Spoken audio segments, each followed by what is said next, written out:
My mama said when I was young, we're subject to peer review. Wait, that's not how the song goes, is it? Okay, so this is about the study that has been going around the news the last week or two about transgender brains and how trans people are quote-unquote born that way.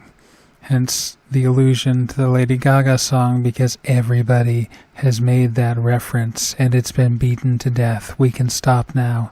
So because this is a topic of interest to me, for whatever reason, I decided to take a look at the paper. And I should point out that my doctorate is in mad science, and so any scientific information that I might put forth that doesn't deal with death rays or weather control satellites is probably worth taking with at least a tablespoon of salt. But I did at least read the paper, which is more than most people seem to have done. Hell, most of the people seem to have not even read the article before sounding off on whether or not it's legit, because you can determine science basically based on whether or not it affirms your existing beliefs. And while I'm not sure that the news reporting of this is completely accurate, I can definitely understand where they might get this impression, because most of the articles I've seen use a quote directly from what I think is the lead author, but one of the authors of the paper, and he says that he thinks that this proves that being transgender is an inborn condition. And while I agree with him on the sentiment, I'm not sure that the paper actually says that, and I think that he might be slightly overreaching. What it does is it studies the gray matter and white matter volumes in various structures of adult brains, both transgender and cisgender. And that's the term they use in the paper, so if you got a problem with it, I can't help you there.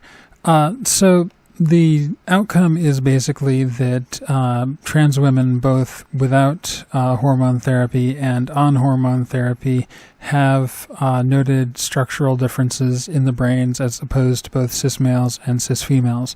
And therefore, there is some sort of difference that isn't caused by hormones. Except even that's not entirely true.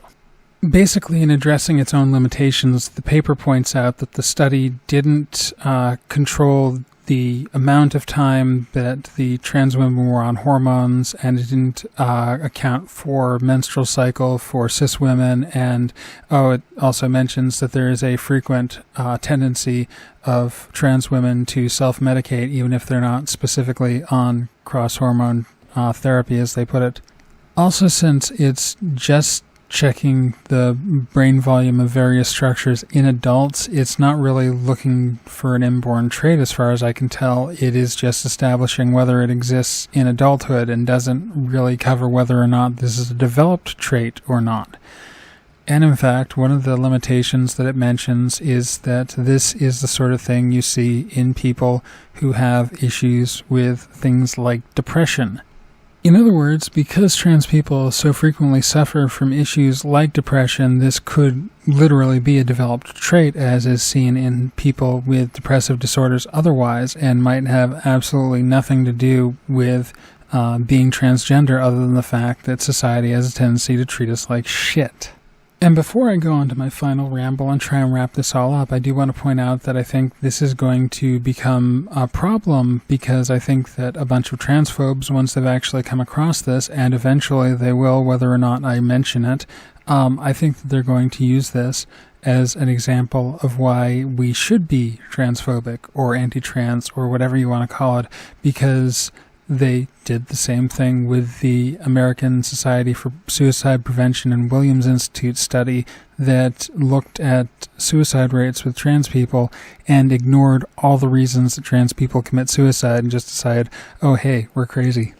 In short, this is probably not the checkmate that you want it to be, and it's probably not going to convince anybody, but then again, it could probably be the most ironclad piece of evidence ever to indicate that being transgender is an inborn condition, and it probably still wouldn't change a lot of people's minds because they would appeal to old science or try and discredit the scientists involved here or just ignore it.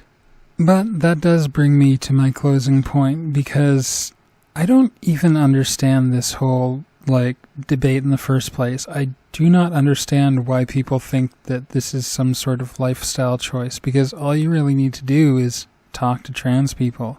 I'm telling you, It isn't fun to worry about people murdering you. It isn't fun to worry if you're going to lose your job or lose your home or, lose your friends, or your friends might try and murder you. There is precedence for that in my life. For the life of me, I don't understand why anybody would look at this and say, hey, that's a life I want to live. So I'm not sure why people seem to think that this is some sort of, trend.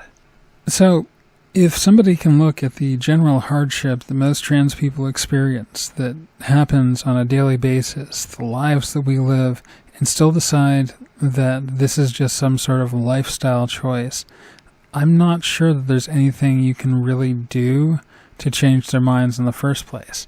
I mean, I'm going to keep trying because my life depends on it. Very, very literally. But with that, thanks for listening. Amaranth out.